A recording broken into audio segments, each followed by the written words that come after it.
Everybody, tonight's class is on diabetes. I know everybody here. There's no new faces tonight, so welcome. Diabetes is unfortunately one of the fastest growing epidemics in America today, and it's starting to spread throughout the rest of the world. I'm going to talk about what diabetes is, why we're getting it, how we reverse it quite easily. We can talk real quick about the difference between type 1 and type 2. We're going to talk a lot about food and nutrition and how it affects. And we're also going to talk about the main organ that's involved and why people have diabetes. So the first thing I want to just talk about briefly is the medical approach to diabetes. I have a gal I know. Her and her husband Steve, Andrea and Steve, they come to classes quite a bit, and she's a school teacher.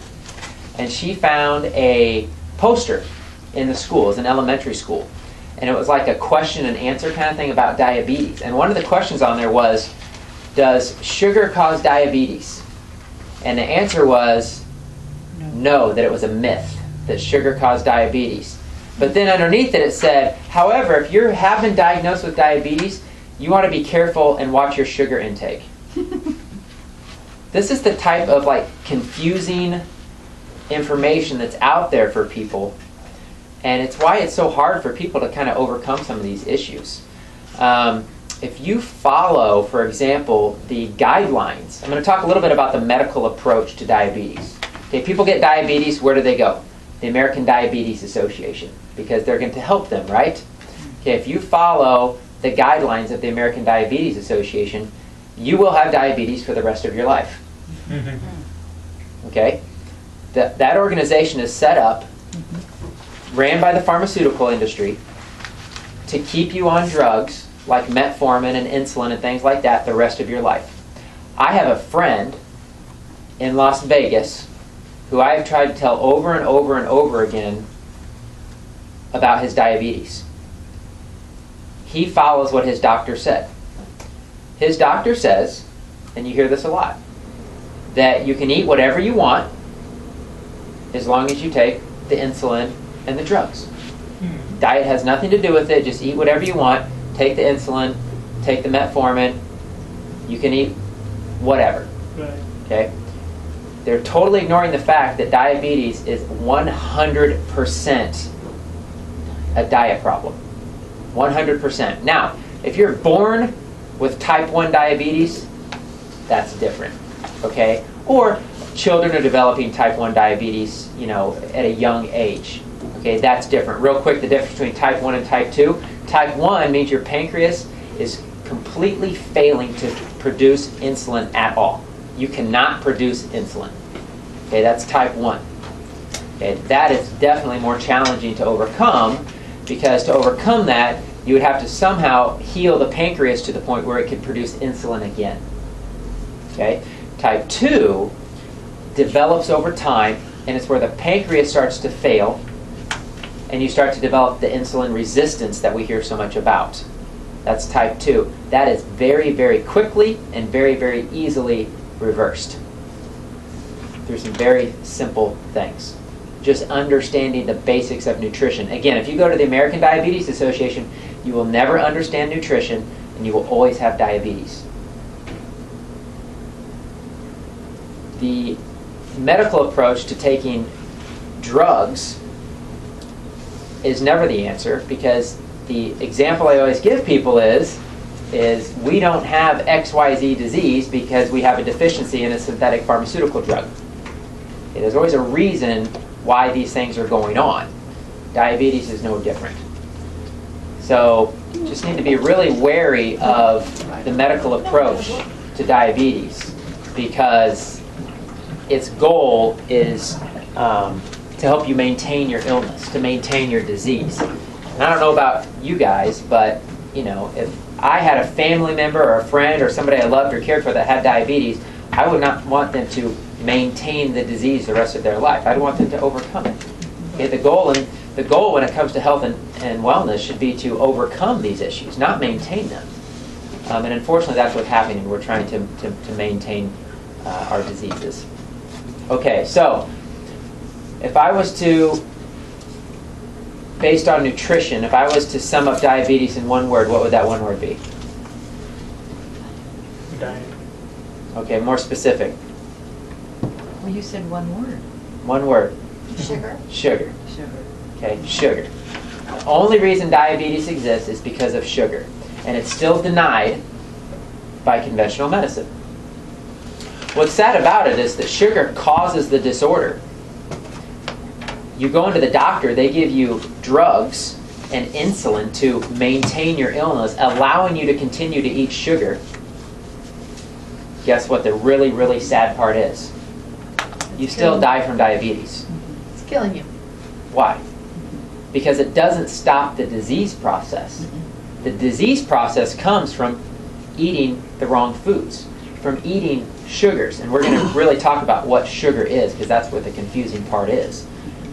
But you don't stop the disease process. So in other words, you can take insulin and metformin every day, go get a glucose test, your blood sugars have come down, congratulations, you've whooped your diabetes. Okay? It's not a blood sugar disorder. Okay? That's disease maintenance. What happens is the disease process continues. So you still get retinal neuropathy. You still get neuropathy in your teeth. You still get retinopathy in your eyes. You can still lose your feet. Okay? You can still lose your eyesight. Your organs will continue to fail because you're still putting in your body what caused the problem in the first place. The drugs don't stop you from eating sugar. Okay? It just artificially balances your numbers, okay, which is not the true indicator for health. Okay? Does that make sense? Okay. So let's talk about sugar. Let me make sure I didn't miss anything. Okay, so I'm going to talk about real quick the history of sugar. And I talk about this in really detail in my sugar addiction classes that I've done. Am I good? Yeah, thank you. In my sugar addiction classes, I really get into this, but I just want to give you the brief history of sugar. What's interesting about diabetes is Hippocrates did not write about diabetes. And I like to give that example because we have heart disease today, we have cancer today. These are major, major problems. Hippocrates wrote about cancer. Hippocrates wrote about heart disease. Hippocrates did surgeries. Okay? A lot of things going on back then are still going on today. But he didn't write about diabetes. Okay? It wasn't an issue.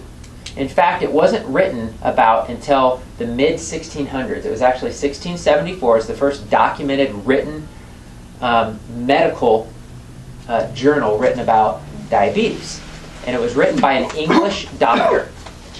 And 1674, right around then, was when England started importing sugar in from overseas. And this is when the first incident of diabetes occurred. He was the advisor to the king, so he made the king aware of this. The problem was he couldn't write about it publicly, and he couldn't tell the rest of people in England how dangerous this sugar was, creating this new disease that had just come on the surface, because they were making so much money off the sugar trade that the king would not allow him to tell the people about it. So, not a lot's changed in 350 years. Okay? So that's when it was first recorded. So what's interesting about it is people always say, well, you know, what do I eat? You know, how do I eat? And we're going to get into detail of that. And again, it's really confusing because people don't understand what a carb is. People don't understand what sugar is. But I'll make it very simple. For thousands of years, people have eaten rice, and they've eaten beans, and they've eaten fruit, and they've eaten honey, and they never had diabetes. So something's different today.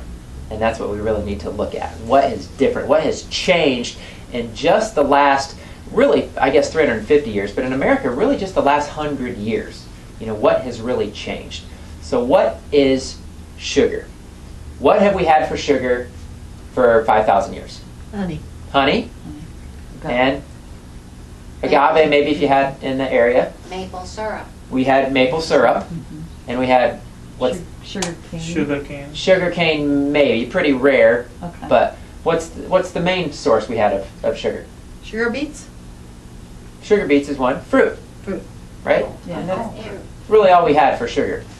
Okay?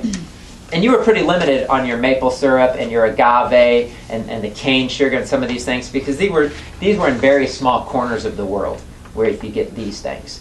So throughout most of history around the world, it was honey and it was fruit. That was it. And diabetes did not exist. Weight problems did not exist. Okay? I'm not saying people didn't still get cancer and things like that because those things are recorded throughout history. Definitely nowhere near the rates we're having them today. Again, things have changed. But those things have existed throughout history. So, who has eaten a piece of raw sugar cane? A couple of you have? What does sugar cane look like? Not like Looks sugar. like bamboo. It's like yeah. Almost like bamboo. Yeah, I always say it's a stick. right. And why is it a stick?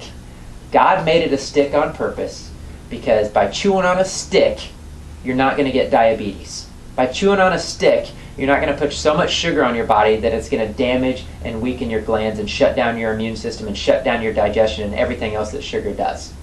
Okay? God's very intelligent in his design of things. Okay? But when man gets a hold of it and starts processing it, it creates a whole new world. Okay? So what have we done? We take a half an acre of sugar cane and we run it through mills and pull all the nutrients out of it and just leave the white granulated sugar, and we make a 1 pound bag of granulated sugar. Okay, it takes almost a half an acre of sugar cane to make that one little bag of sugar. That's how concentrated this stuff is. Wow. It was never meant to be consumed that way. Okay, so this was the start of our problems. On top of that, in 1970s, the Japanese actually discovered high fructose corn syrup. Okay, how many people would consider corn like a source of sugar? Okay, Yes. It's not. Okay, but when they process it the way they do, they can make really, really, really, really, really cheap sugar. And high fructose corn syrup is so dangerous that, and people are so aware of it now, that they're actually putting out commercials saying that corn syrup is good for you and it's from a natural plant. Who's seen those commercials? You guys have seen those commercials? Okay, so we have to keep in mind that these giant food companies aren't out for our interest. They're not putting this commercial out because they really care about your health and they want you to know that corn syrup is really good for you. No. Everything they do is a response to the public. Okay? If the public's totally in the dark and eating processed foods and high fructose corn syrup like we did for 30 years, they don't have to advertise that. Okay? Now that so many people are aware of it and turning away from it and protesting against it, they get more complaint calls to the FDA. Tons and tons of complaints about the high fructose corn syrup because of all the damaging effects it's doing. So now they have to put out propaganda to try to convince us that it's not really the case. So they always have their interests in mind, never ours. We just really have to keep that in mind. It's really important. And it's interesting because my parents said this just the other day, because obviously they're really into health now and much more aware and educated. And they said, you know what, we never really thought about it because we really, I guess, just figured that companies, when they fortified things or the commercials came out and they were putting minerals and vitamins in their food, that they actually were doing that because it was good for us. Like they actually had our interests in mind. And we definitely know that that's not the case anymore. So God made sugarcane a stick for a reason. Okay? And you can look at agave, you can look at maple syrup. Okay? Yeah, you know, it's a fairly healthy choice when it comes to sugar. It's still very concentrated sugar, but it takes a lot of work to get maple syrup. A lot of work. You have to tap the tree, and it takes I think it's 50 pounds of maple syrup. They have to boil it down through 4 processes to make 1 gallon. She knows. It takes about 50 pounds of maple syrup boiled down to make 1 gallon of syrup. Okay, so again, this isn't a food that somebody would normally eat, even if you live somewhere where you had maple trees. Okay, so sugar's been processed and refined to the point where it's way too much for the body to handle. So now I want to explain the obvious sugar is going to be your white processed sugar, your brown sugar, your When you look at ingredients, anything that ends in ose is sugar, cane sugar. Okay, this is the highly refined processed stuff. But here's one of the reasons people continue to have diabetes, is they don't understand what else is sugar. So here's what's sugar. Alcohol, it's 100% sugar. The reason alcohol is more damaging to the body than eating Twinkies every day is because alcohol is fermented. It's already pre-digested. When you consume it, it immediately hits the bloodstream. So it immediately starts to damage all the glands and all the organs, like on impact. The reason eating Twinkies every day will cause disease in 10, 15, 20, 25 years, as opposed to alcohol will cause it in much less time, is because if you eat a high sugar food, it actually, the body has some protective mechanisms. It has saliva breaking it down. It goes into the digestive tract. It's got hydrochloric acid and enzymes working on it. It has to, there's a process involved where the body's able to neutralize some of these things and remove some of these poisons. Whereas with alcohol, it doesn't have that ability. It just immediately hits the bloodstream. So we have to really be careful with alcohol. The big one, though, I think, and this is where people are really, really confused, is pretty much the other typical things we're eating in the standard American diet. Okay? We're eating white processed everything. White rice, white bread. Okay, all of these white foods are milled and processed. The nutrients are taken out, and the reason they did that is so that they could sit longer on the shelf and not spoil. They're sugar. Okay? White bread is sugar. White rice is sugar. Pizza, tortillas, crackers, pretzels, goldfish, potato. I mean, you could just go on forever. All this processed stuff in our food supply, it's all sugar. You have to look at it that way. Okay? Why? Because they're in their original whole form, these grains have been processed and milled to the point that's all that's left is the sugar. What's a carbohydrate? A carbohydrate is a sugar. Okay?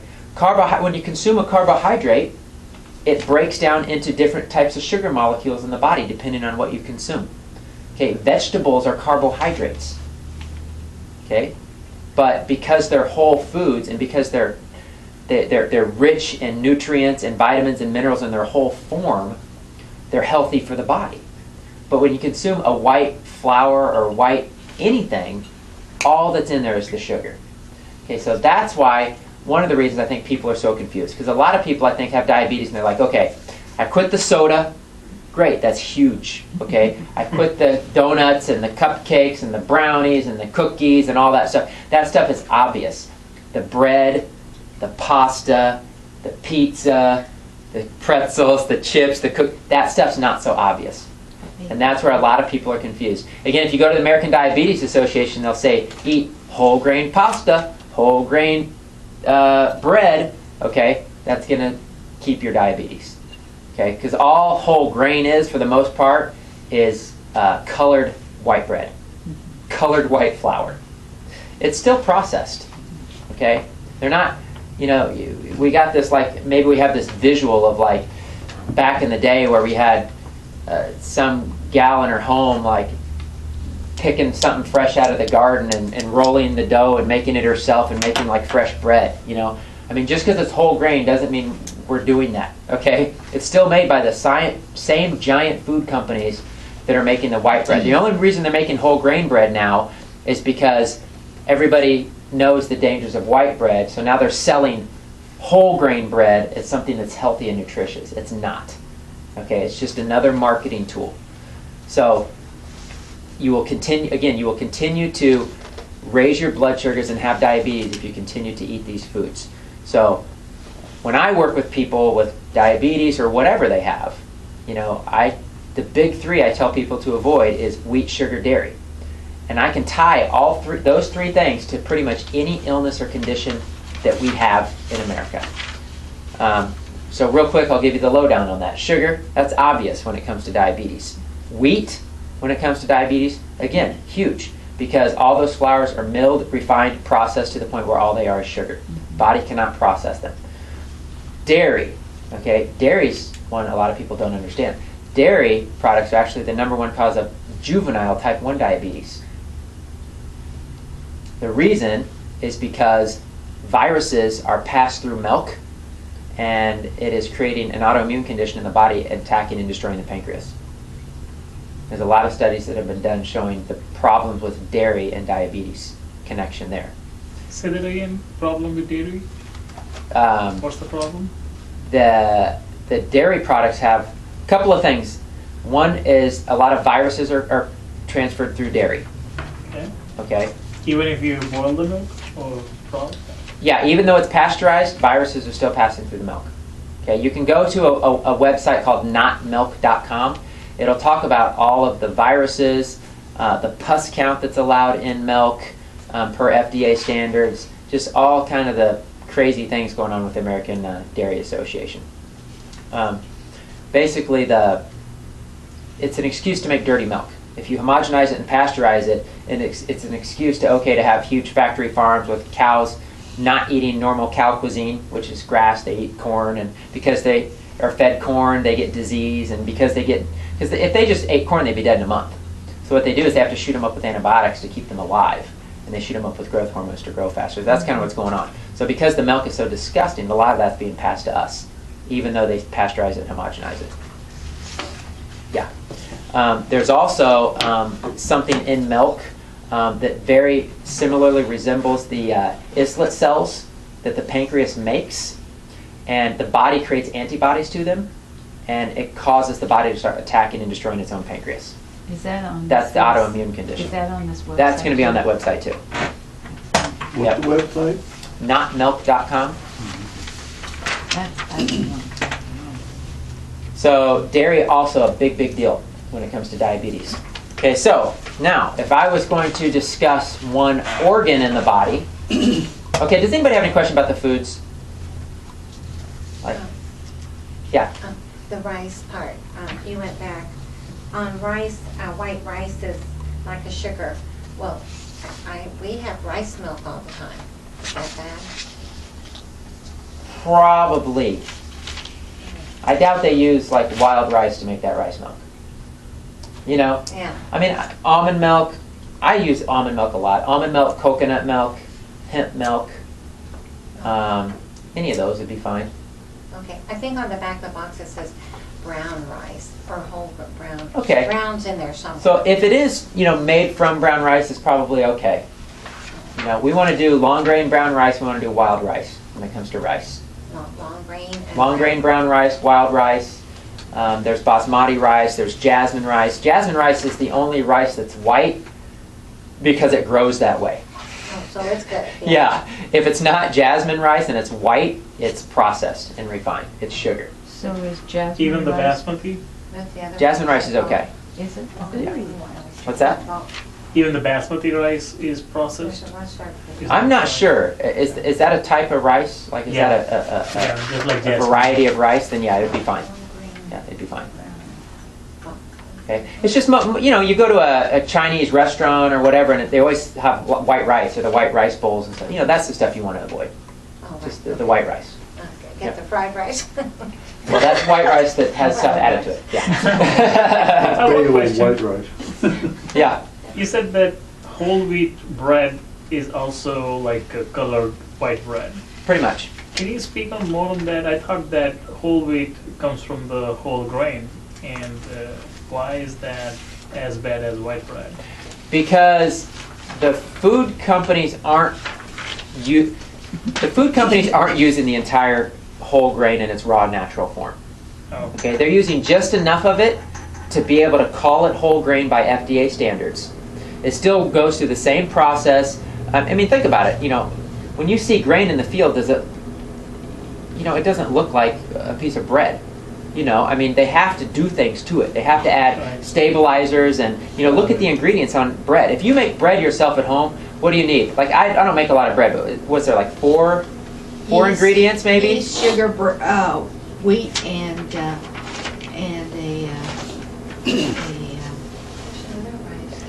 Some sometimes. maybe honey. I mean, shortening. Some type of, Yeah, some so- type of a. But shortening usually, butter. usually to get the yeast activated, you have to have a little bit of sugar.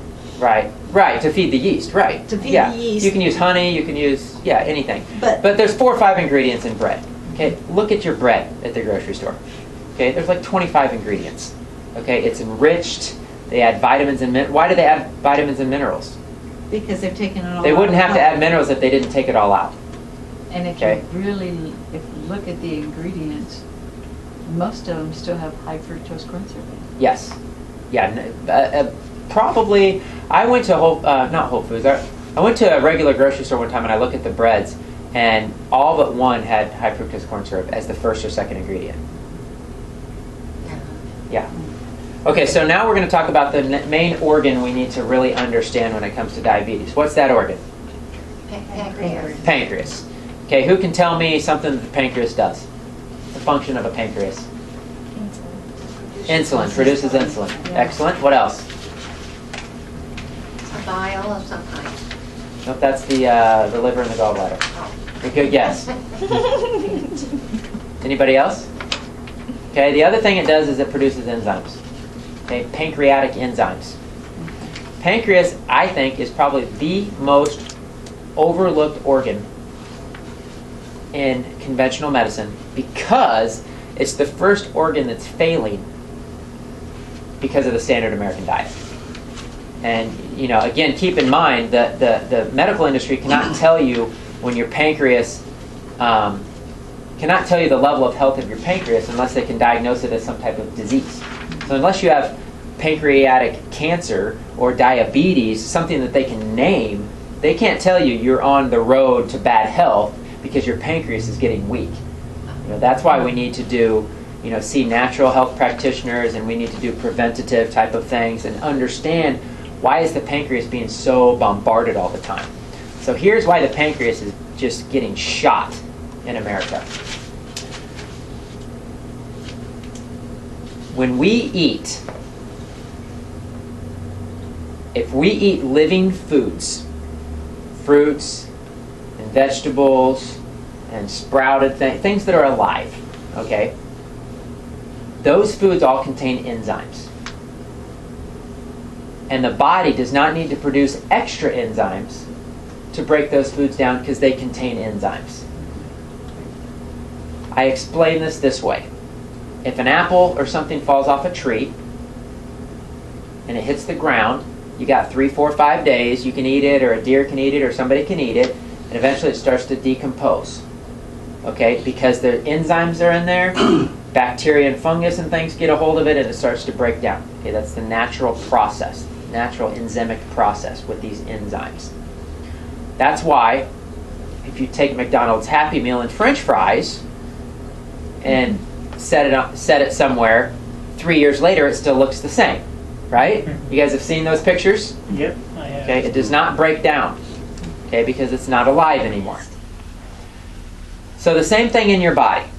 If you eat living foods, your body's going to understand it, it's going to absorb it, it's going to get the nutrients, it's going to eliminate the little bit of waste that it has. Everybody's happy. Pancreas doesn't even turn on. When you eat dead foods, okay, what are we eating in America? We eat bread, pizza, pasta, crackers, chips, processed stuff, sugar, dairy products, lots of meat. All this stuff is dead. The body still has to figure out what to do with it every single time you eat a meal. Okay? There's no enzymes in it, so it has no way to break down on its own. So the body is forced to produce enzymes and other substances, but we're focusing on the pancreas, to produce enzymes to break down that food. Because if it wasn't able to break down and eliminate it, you would very quickly get disease. But the body is very resourceful. So you have a factory of enzyme production in your pancreas that never stops. Okay? Because we're eating, cereal in the morning with milk, and then sandwiches, and then, hot dogs and hamburgers. I mean, just everything. The body has to continually produce enzymes to break this stuff down. The other thing is that the pancreas, because of this, the pancreas never gets a break. Never gets a break. They say we spend about 80% of our body's resources in trying to digest the food we eat. And it should be the other. It should be about 20%. So if we're spending 80% of our body's efforts on digestion, that leaves 20% for what? For thinking. Energy? Thinking, Oh. energy, healing, repairing, building new cells, the cardiovascular system, the lymphatic system, cleansing, all these complicated things the body has to do. It has very little resources left to do because it's always trying to process dead food. Now, I'm not saying you need to be a raw foodist tomorrow. I'm not a raw foodist. I don't know if I ever will. But I can tell you I eat 10 times more raw foods than I used to. Okay? I think the first step to getting healthy, and especially when it comes to diabetes, is learning how to get off the dangerous stuff, the wheat, sugar, dairy. Get off of that first because that's causing it, and then add in more raw living foods, to just continue to take that burden off of the glands and organs. So I want to talk a little bit about and I don't remember, it was the 30s or 40s, there's a Dr. Max Wolf. This is fascinating. Dr. Max Wolf was he studied cancer. And I don't know how he discovered it, but he discovered that people that had pancreatic cancer of the pancreas, their pancreas was no longer producing these enzymes. So what he did back then was he took the pancreas of a sheep and he gave it to the person. I don't know how they consumed that, okay? But he gave sheep pancreas to people with pancreatic cancer. The cancer reversed itself every single time. Because the pancreatic cancer was not producing enzymes. The pancreas was not producing enzymes. Pancreas. And he noticed that through blood work and the studies he was doing. So he gave a sheep's pancreas to the person and the cancer reversed. Just adding the pancreatic enzymes back into the body eliminated the cancer. This was in the 40s. Okay, this is one of those buried bodies of research that's being completely ignored. And now, what a lot of people take when they know that they have problems with their pancreas or digestion is they take enzymes, and one of the things they take is pancreatin, okay, which is enzymes that can replace that missing function, especially when the pancreas is overburdened. I want to explain enzymes real quick because I think a lot of people are really confused about enzymes. People have food allergies and food sensitivities. People that are lactose intolerant, have all these issues. So what they do is they say, okay, well, I'm taking enzymes, and now I can eat cheese. Or I take my enzymes, now I can eat bread. People use it as an excuse to eat the foods that are damaging their bodies. The only way to overcome a food sensitivity or a food that's really weakening the pancreas or another gland or organ is to avoid the food, because what the enzymes do is they act like little Pac-Man, and they go through the body and they gobble up those food residues and get them out of your system. That takes the burden off of the organ.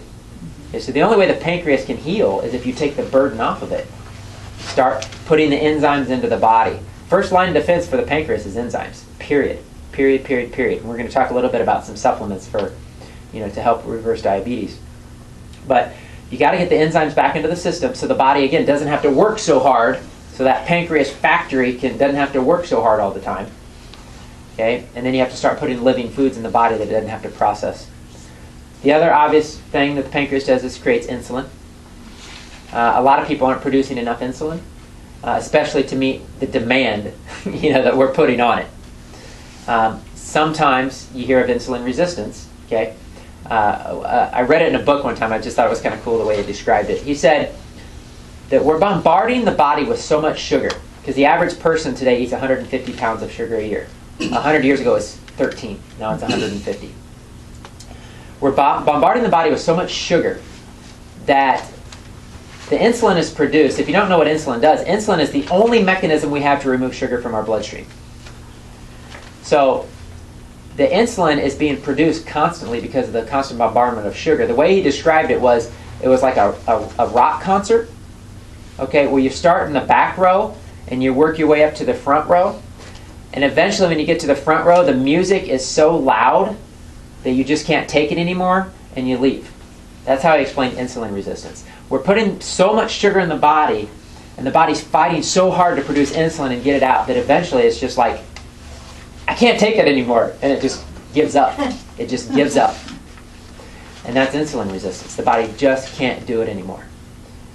So the answer obviously isn't just continuing to pump insulin in the body. It's taking the burden off of the pancreas and off of the body to try to eliminate the sugar, because sugar is a poison to the body.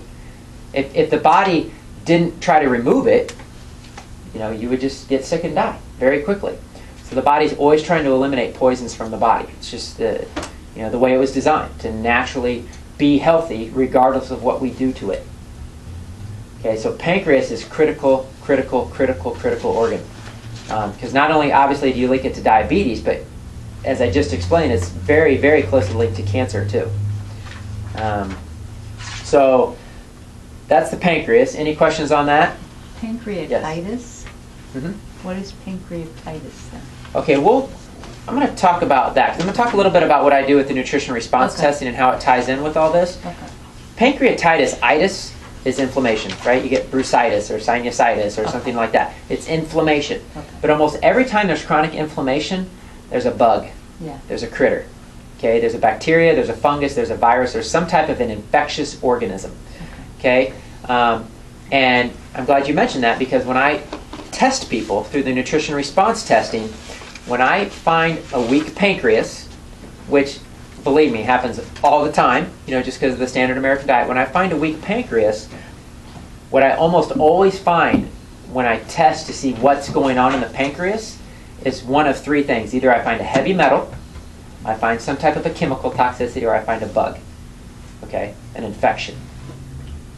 Okay, so because what do infections, what do bugs like? What do bugs eat? Sugar. Okay, so you're wiping out your pancreas. Your pancreas is overworked, it's starting to give up. It's an easy breeding ground for bacteria and viruses and things like that. So a lot of people get infectious issues in their pancreas. So most of the time when people have pancreatitis, it's because they have an infection in their pancreas. How does heavy metals get in the pancreas? Heavy metals, Wow. heavy metals, she asked how do heavy metals get in the pancreas? Heavy metals, just like sugar, are poison to the body, and the body doesn't want them there. So if it's not able to eliminate them, which is very hard for the body to eliminate heavy metals, and we're hit with a lot of mercury and cadmium in the exhaust, and fluoride and chlorine in our drinking water, and it's just lots and lots of metals. If the body can't neutralize it, it stores it. It just puts it somewhere to neutralize it, because it can't be in the bloodstream. It's got to get it out of the bloodstream. So it usually deposits it in joints or organs. Wow. Yeah. So those are the main things I find in the pancreas. Yes, go ahead. You had a question. Chelation therapy, does that help get mercury out? Yes and no. One thing I discovered through the nutrition response testing, which is fascinating and has really helped me help so many more people, is that the body has a natural defense mechanism to remove metals and chemicals from the body, but that defense mechanism has been wiped out in most people because we're bombarded with so much of it, and that's the salivary glands. So chelation works, but chelation has a minimal effect because you're not doing anything to strengthen the body's natural defense mechanism. So when I work with people with heavy metals, I first strengthen the salivary glands, and then after I get that going and the body's able to start releasing some of these metals and chemicals from these tissues, then I start chelation. When I say chelation, chelate is actually from the Greek word. It means to claw, is what chelate means. So all that means is to bind a toxin or a poison and pull it out of the system. And I give you that explanation because a lot of people, when they think of chelation, they think of some intense medical procedure with IVs and all kinds of stuff going on. Is that what a lot of people think of when they think of chelation? I don't know. But I think that's what people think of. Okay, it's not that complicated. Chlorella, cilantro, selenium, zinc, even vitamin C. I use bentonite clay, zeolites, charcoal. I mean, all these things are chelators.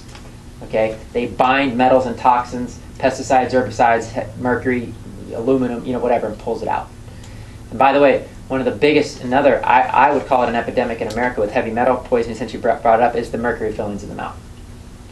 I almost daily run across somebody who has metal toxicity because of mercury fillings in their mouth. Causes all kinds of problems. So, okay, so any other questions? Nope? Okay, so I'm going to go to just how you heal the pancreas. The first line of defense has to be the enzymes. Has to be enzymes. If you're like a sugar carb-aholic, and I say that like having been one for 30 years, guilty, okay?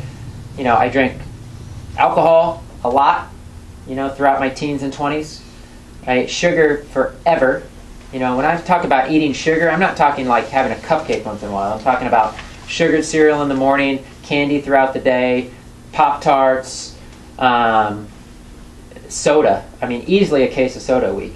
I mean, we'd go camping for like a 3-day weekend, and we'd literally buy 4 cases of soda. We'd get a Suncoast Orange, a Hawaiian Punch, a 7-Up, a Pepsi, 4 cases of soda for a 3-day weekend. I mean, yeah, big time sugar problems. And it really, really damaged my health in a major, major way by the time I was about 30.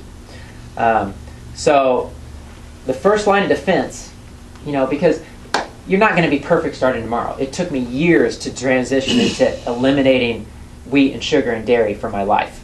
And if anybody doesn't have it or is interested, I have a handout that I give to people that's different from this, but it talks about food. It talks about what's going on with wheat, sugar, and dairy. It gives a good foods list. I actually gave you the good foods list. Okay, and if you follow that good foods list, you won't have diabetes. But I also give 15 recipes, and all the recipes are wheat-free, gluten-free, sugar-free, and dairy-free. And they're actually good tasting things. People always think like health food is gross or something. Okay, that couldn't be part of it. I make pancakes. They taste phenomenal. Okay, there's good, healthy, tasty things that you can make. But the first line of defense, again, is the enzymes. You got to get the food residues off the system. You got to get the pancreas a break. Okay. Enzymes, but you mean ingesting natural enzymes? Is that what you're saying? Or? I'm saying, well, that's a great question. What type of enzymes? Yes, eating more raw living foods, juicing vegetable juices, eating fruits, eating vegetables, eating sprouts, eating raw living foods that's a great way to get enzymes. That's not going to give you enough to heal the pancreas. That's just enough to not have to burden the pancreas. So I'm talking taking like digestive enzymes and pancreatic enzymes. Okay, so if you're doing lots of sugars and carbs and starches and that kind of stuff, you want to heavy up on your digestive enzyme that has amylase in it that breaks down carbohydrates. Okay, you want to get a right enzyme formula for the foods you're eating. Now, as you transition off of those foods, you might need less of those, and I see that all the time when I test people. People have real issues with food. They'll need to take 12, 15 enzymes a day. Sounds like a lot, and they're like, I'm taking too many pills. How do I get my pill count down? Change your diet. You change your diet, the food leaves the system, the pill count goes down. Okay, I have people literally within a month be from 12 a day down to 3 a day in 1 month if they change the way they're eating. It's an easy way for me to monitor how well they're doing. And you can visually see the results, because the count comes down. So, enzymes, can't stress it enough, the importance of enzymes. Okay, the second line of defense, which, well, I'm going to mention it just because it's important, but you guys aren't really probably going to understand it. But Dr. Royal Lee in the 1940s did a lot of research on protomorphogens. Okay, protomorphogens are glandular tissues used from animals. And what he found is that if you have a pancreas, a thyroid, especially important for like the pancreas and the thyroid, where autoimmune conditions are developing, where the body's creating antibodies and attacking itself. I always say, God didn't create a body that just randomly decides to kill itself. Okay? There's something else going on. So when that's happening, you can take these products called protomorphogens, and I think you can buy them in health food stores. I mean, I have ones I use that are only available to practitioners, but what they do is, this is fascinating to me. I just learned this fairly recently within the last few months.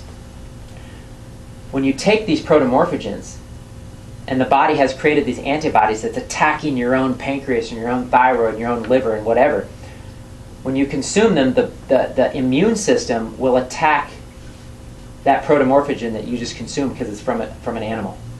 It's not your own. And what that does is that takes all of the burden and stress off of that organ. The body will stop attacking your own organ and allow it to finally heal itself. Amazing, amazing, amazing. This is done in 40s. Another ignored body of research that could literally heal millions and millions of people. The next thing, and I give you a list here. I just gave a list of just some things that you can help with. I think it's kind of sad. I mean, as a practitioner, and somebody comes in and has diabetes, I want to help them with their diet. I want to heal their pancreas. I want to do things to so they can have a normal, healthy life and not have to think about this health condition. We got enough stuff going on in our lives without having to worry about our health all the time. But what people are doing is they're going into a health food store and they're buying cinnamon, and that's all they're doing. Or they're going into the health food store and they're getting chromium, and that's all they're doing. Okay, that's great. At least you're doing something. Okay, but that's not going to help you overcome your issue. You got to address your diet. You got to address your pancreas. Okay, the chromium and all these different things are fantastic and they're critically important, but it's not your answer. You're basically practicing medicine. You're taking chromium and cinnamon instead of your metformin, and of course that's better for your body, but it's still maintaining your disease. Does that make sense? Okay, so the two most important minerals for the pancreas. One is zinc. You need zinc to produce insulin. And we don't get enough zinc, and when we eat sugar, it wipes out all our minerals anyway, so a lot of zinc deficiencies going on. And the second one is the chromium, because the chromium is what you need to open up the insulin receptors to remove the sugar from the bloodstream. And everybody who's diabetic can use chromium. Okay, so those two are very important. Yes? What is the best natural source of chromium? Is it cucumbers?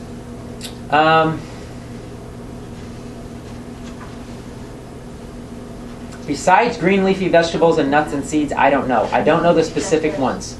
But you're going to find it in nuts and seeds. There's specific nuts that are really high in chromium, but I'm not sure which ones. And green leafy vegetables. Those are going to all be high sources. So those two minerals are probably the most important, specific to the pancreas. So we got enzymes. We got that. Okay, so now some of the blood balancing herbs. I mean, there's tons of them. Okay, aloe vera juice, fantastic. Cinnamon, fantastic. Fenugreek, fantastic. Dill? Jogulin. Some of the Chinese tonic herbs are wonderful. Which one did you say? Dill? Dill? I'm not sure about dill, but if you've heard it, it might be. I honestly don't know. But those are some good blood sugar balancing herbs. Okay, and those are important to take too. You want to keep your blood sugars balanced, you want to be stable. But how do you balance your blood sugars throughout the day? Small meals. Small meals. Okay, anybody else have any ideas? What are we doing in our society? We're like this, right? We're a roller coaster. Okay, because we're eating sugar and we're eating energy drinks and we're doing things like that, and we're creating this roller coaster effect. To be balanced throughout the day, to have your sugar balances balanced throughout the day, it's frequent meals, but it's what you eat in those frequent meals that's critical. And the two things that are critical are protein and healthy fats. Okay, so even if it's just a couple almonds or a little bit of coconut oil or flax or an avocado or something like that, that will stabilize you throughout the day, and it will not cause spikes in blood sugar that's going to cause you to roller coaster and crash. Okay, so if you have severe blood sugar disorders, or a lot of people skip a meal, they get really dizzy and things like that, you need protein. You need protein, you need protein, you need protein. Okay, critically important. So I think that about covers it. Does anybody have any questions? Well, I have that problem of the blood sugar going down an hour after I eat. And one day I was really trying to watch what I eat, and I had just a salad. And it still happens, so I Because don't. you didn't get your protein. An egg or something like that? Yeah, have some egg or some almonds or something like that, because that will stabilize you. The body actually turns protein into sugar in the liver, healthy sugar. It converts it in the liver into sugar. Okay, but it does it slowly as the body needs it. Whereas you drink a Pepsi and it's like whoosh, because again it's right into your bloodstream, right? So the protein gives you stabilized sugar. So proteins, healthy fats with every meal will make a huge, huge difference. And it'll decrease those cravings too. Now, peanuts aren't really a nut, are they? No, they're a legume. Are they And okay or not? what's that? Are they good or? I think all nuts and seeds are fantastic. I wouldn't include peanut in that category. Okay. Just because it's so heavily processed, it's so full of aflatoxin, which is a fungus, and a lot of people are having infectious issues. So I would, there's a lot of stuff available now. You can get almond butter. Sunflower butter is really good. I really like the sunflower butter. Has anybody had that? Got that? It's really good. They have cashew butter. Really? Oh, yeah, cashew butter is really good. Yeah, the Almond cashew butter is really good. I talked about the cashew butter in my depression class because a handful of cashews works as good as any antidepressant. Ooh. So cashew butter is great. There you I'll go. look for that. It's really high in tryptophan, so it'll also help you sleep too. Are little carrots has sugar in it, right? Yeah, don't worry about it. So I mean, is that good for me to take like snack throughout the day too? Yeah, you don't have to worry. When I say don't worry about it, sorry, what do I mean? So you don't have to worry really about the sugar content of the carrots unless you had a specific like major health challenge, like a super chronic infection or something like that. And you might want to stay away from starchy vegetables for a while. But no, for most people, yeah, if it's a whole vegetable, yeah, the sugar content is not. I always look at it this way. I don't think anybody's ever gotten diabetes from eating carrots. Right? Yeah. I mean, So if we are healthy, normal healthy person, then Right. we can eat fruits. Oh, gosh, yeah. without Oh, yeah. problem. Yeah, I mean, Worrying I didn't- about high intake I'm sugar. glad you mentioned that because I don't think I really talked about that when I was talking about food. Like people think that if you're diabetic, you can't eat fruit. Nobody ever got diabetes from eating fruit. Yeah. We've eaten fruit for thousands of years. Diabetes wasn't written about until 1674. We didn't get diabetes from eating fruit. Of course, we also used to live a lot more active lifestyle.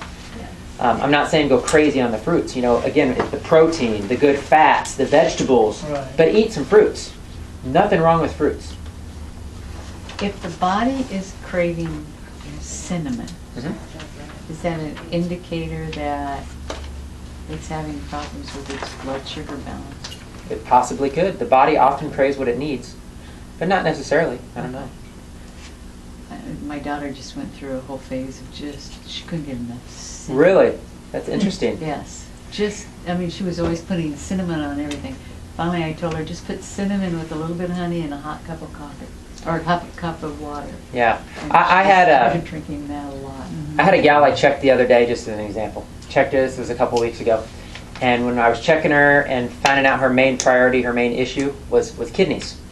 And we were talking about good foods for kidneys. And I said, 2 of the best foods for kidneys, the best vegetable for kidneys is radishes, and the best fruit for the kidneys is watermelon. She goes, I have been craving radishes and watermelon for like the last month.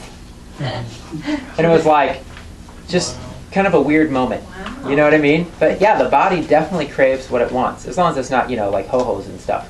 'Cause the body will crave that too. Until you get off of it. Until you then get off of can't it. handle it. Right. Yeah. Yeah. It takes a while to change the physiology of the body to not. And a lot of reason people crave those sugars and stuff is because they have so many nutrient deficiencies caused from eating the sugar that their body's kind of stuck in that cycle.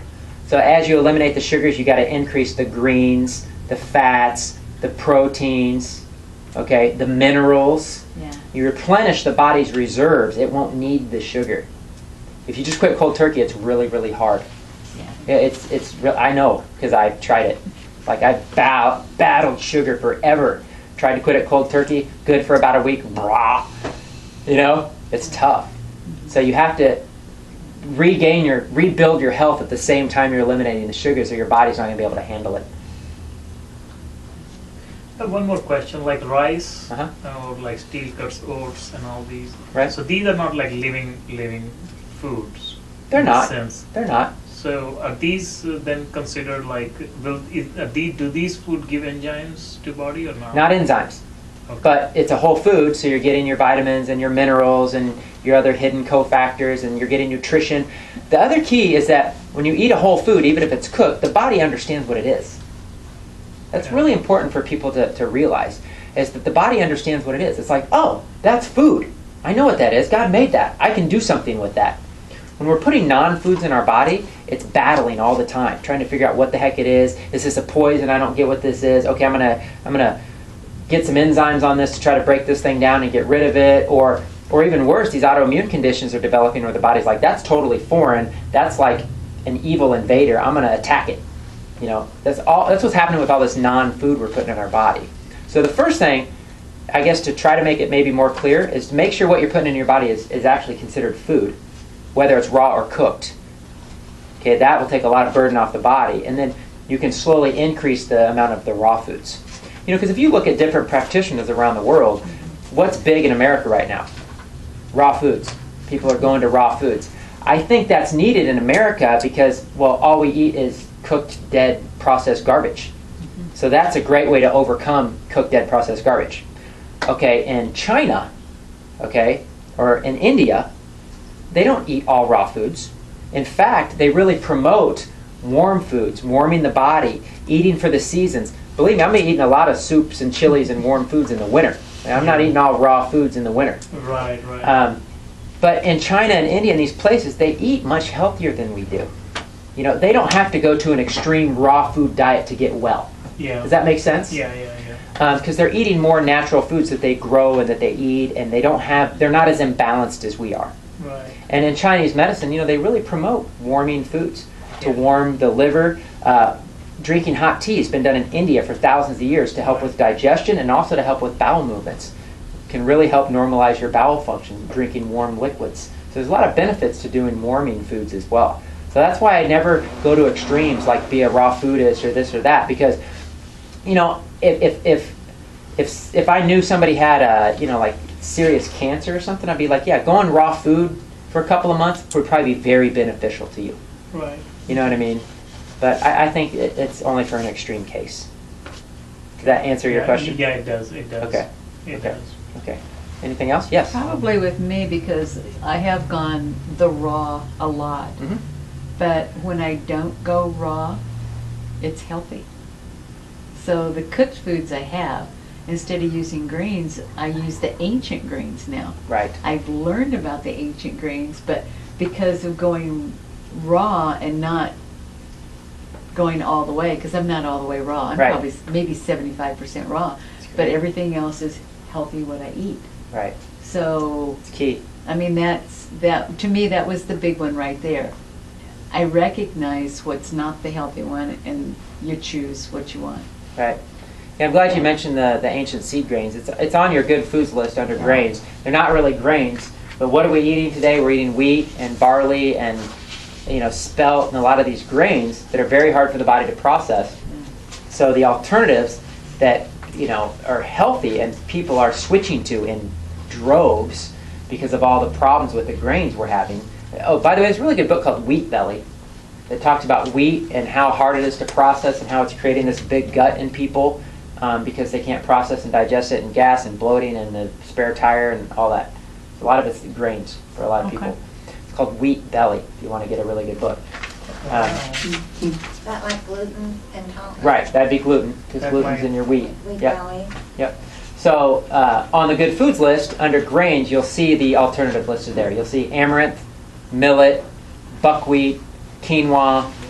I use almond flour a lot to make my pancakes. We actually made, for our event we had here last Saturday, we made pumpkin muffins, and we used almond flour and millet flour. The only sugar we used was actually coconut nectar, but you could use honey.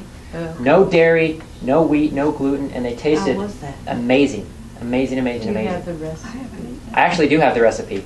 I'd be happy to share it with you. Oh, wonderful. Yes. Can you speak just a little about wheat belly? Because I've noticed that wheat is the primary source of food Right. in where I grew up in India, Right. and I have noticed that belly. Oh, really? Yeah. So, Okay. I mean, my dad has one. Yeah. You know, So- and it's really kind of sad because the easiest example of this to look at, Mhm. unfortunately, is it's hard for me to even say Mhm. because there's organizations out there that think they're helping feed the homeless or helping feed the impoverished people, like in Africa. Yeah. They're feeding them white processed flour. Oh, yeah. I saw And their that. bellies are this huge, and they all have celiac disease. They're dying from the food we're giving them. Yeah. It's almost like It's really, really sad. Yeah, I saw the food drive that just happened last month. Yeah, And all they take is processed, tinned, prepackaged food. right, because it's cheap. Yeah. It's cheap, but it's killing them. Right. They're just as well, and this sounds crazy, but they're just better off eating grass and dirt. They really are. Yeah. I know that sounds crazy. Yeah. So, grains has a couple problems with it. One is, a lot of people think that it was, for a lot of cultures, it wasn't a main staple food. We think that it was. Okay, the Egyptians, for an example, they stored it in big bins. They found it when they discovered, some of these ancient ruins, is they had tons and tons of storages of grains because they used it when there was a plague or a famine. Because they were growing fresh fruits and vegetables, they had animals that they were eating off of, and they were living off their food that they, that food. I'm not saying they wouldn't make bread once in a while. The Bible talks a lot about eating bread and breaking bread, and we've had bread. But one, it wasn't bagel and toast in the morning, then a Pop-Tart, then a sandwich with a roll for lunch, and then pizza for dinner. Okay, they didn't eat bread and wheat 8 times a day, right? Yeah. So that's another thing. The other thing is just it's totally processed. What we're eating today is totally processed. Before, Stone ground. well, it was almost like a whole food when they ate it in the biblical times. yeah, it was a whole food. And what they'd actually do, one of the cool things they used to do, like in biblical times, is the fires that they made out of the wood fires. They would actually take the ash and put it into the flour when they made their bread for the minerals, for the rich wow. minerals. So things were done differently. Someone told me that full-fat milk is better than 2% or Yes. non-fat milk Yes. because it is less processed. And that's a true story. Yeah. And the best is, obviously raw right out of the animal. Right. I mean, that was just like very, impactful to me. Yeah. Full-fat milk is better than, I always tell anything people like that. the closer to the way God naturally produced it, the better. The more man touches it, Right. the worse it gets. Are there any crackers that are good? I like crackers. That's funny. I They do. actually have like flax crackers. Yeah, you Flax? can make it. That's one of the raw food. You can make Things that I crackers love pretty to easy make. if you have a dehydrator, or you can just put them in the oven at 200 degrees and make them. Make them with your seeds. Grind up your flax, grind up your sesame seeds, grind up your sunflower seeds, grind up your quinoa. Look up flax crackers like on the internet. You'll find all kinds of recipes. Yeah, quinoa is a wonderful one. I even take chia seeds and grind them up and put them in my crackers.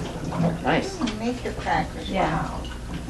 Is the sourdough, I know it's a white bread, but sourdough bread, where is that on the list of? Well, it's white bread and it has lots of yeast in it. Yeah, so It's supposed to digest slower. Once in a while. It's just going to cause you more pain. you know what I mean? I mean, if you don't have health conditions, it's one of those things. It's like, do you want to be 100% strict? I mean, Right. once in a while. But what I always tell people, the way I started transitioning to eating better is I stopped buying the foods I knew weren't bad for me, or that I knew were bad for me. Because if I had it in my house, I would eat it. If I bought soda, I would drink it. If I bought crackers, I would eat them. So I just stopped buying them. So the only time I'd have them is if I was at somebody else's place or, whatever. And that was kind of the beginning of my transition. Uh-huh. Because it's really hard to totally resist temptation when you go to a party and everybody's eating and you got like 50 things there. Oh, yeah. I get that. You know what I mean? Right. So. Well, my grandson, it's really concerning him. He's very, very picky eater, so I've got, unless I can use one of these flours and make a good bread, I mean, he doesn't eat much, Right. so. Because he doesn't eat fruits and vegetables. I have to juice them for him to have it. At least he takes it though. Yeah. I juice it, he does take Oh, it really? that way. That's good. Yeah, he does do that. Good. Yeah, unfortunately, because we've grown up a sugar addict culture, that the body is craving what you're giving it. So if all you're doing is feeding kids sugared cereals and fruit juices, and they're not drinking water and eating fruits and vegetables, and then the parents are going, well, my kids won't eat anything. Well, it's because you fed them sugar their whole lives. It's not the kid's fault, And then parents act like there's nothing they can do because their kids won't eat it. So, not that you have to cut them off cold turkey, but start to transition or sneak some stuff in, or find some stuff that tastes good, or involve them in the process to help you make it, or kids will respond. You got to make the effort. Right. Yeah. Well, I've been juicing for him for a long time. That's awesome. Yeah. He hasn't really had a whole lot of sugar, but it's the bread that I'm always concerned about, because he makes sandwiches for school, and it's just the problem. Yeah. Yeah. It's tough. It's tough. I mean, it's ingrained in us what we've been eating for decades. We're in America, so we eat hot dogs and hamburgers and sandwiches and chips, and this is just what we've eaten forever. Yeah. And it's really hard to convince anyone that there's better ways. It is. Yeah. And but what's the first thing somebody does when they get a disease? They change the way they eat. Oh, yeah. Even if you're not into natural health, Yeah. you might not be like, I don't believe in that natural health stuff, but they told me I had cancer, so I think I might start eating more vegetables. Right, just change it when You you know? end up with something. I just got an email today from my girlfriend. Someone forwarded her this email. So someone I work for Sprint. Mhm. In my company. He was 35-year-old. He had 2 kids, and he went to gym and he died of heart attack. Wow. Excellent health. So I mean, this diet thing works so invasively in the background that Okay. even though you look good, 35-year-old, Wow, that's sad. and he goes to gym. Wow. I mean, he just died on the spot, Wow. like in the gym. Yeah, wow. That's sad. You hear about that a lot. Just Kid, yesterday. kids collapsing on fields. You heard about a teenage kid collapsed, 17, 18-year-olds just like died on the spot. It's really sad. Their diet. Diet, mineral deficiencies. The body needs certain things to function properly. Can I ask what you put on your pancakes? They sound wonderful, but what do you put on them? What I put on them is butter Oh, okay. or stevia, Liquid or, liquid stevia. I have a vanilla cream stevia that tastes phenomenal. oh, the flavor, yeah, I've seen that. If you wanted to, you could do some raw honey, Oh, raw honey. unless you were totally avoiding sugar. No, yeah, raw honey would be good. What's Okay. also really good on them is some preserves, like blueberry preserves or red raspberry or some type of preserves.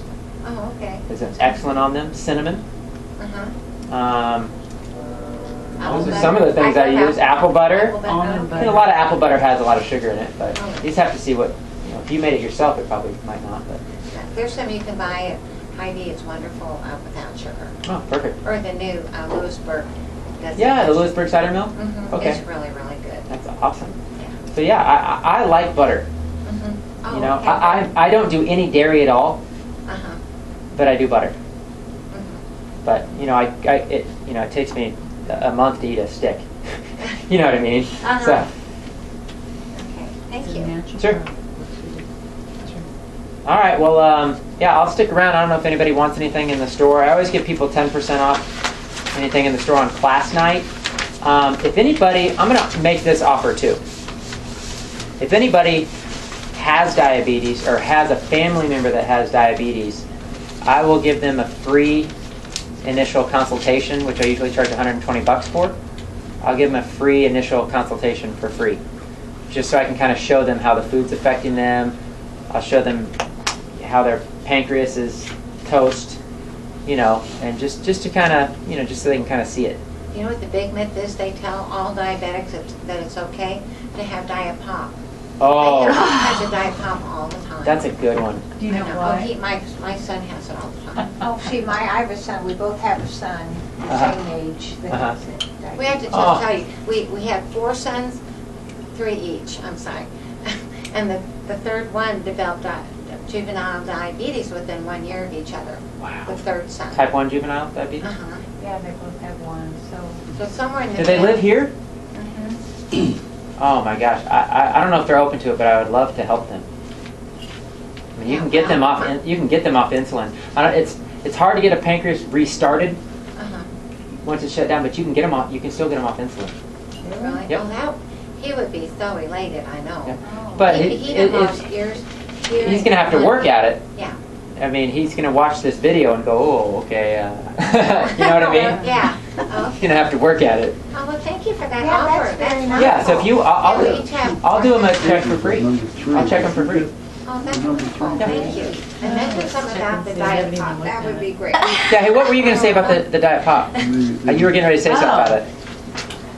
Who makes diet, or who makes aspartame? Monsanto. Yeah. Who's the biggest promoter of the American Diabetic Association? It's Monsanto.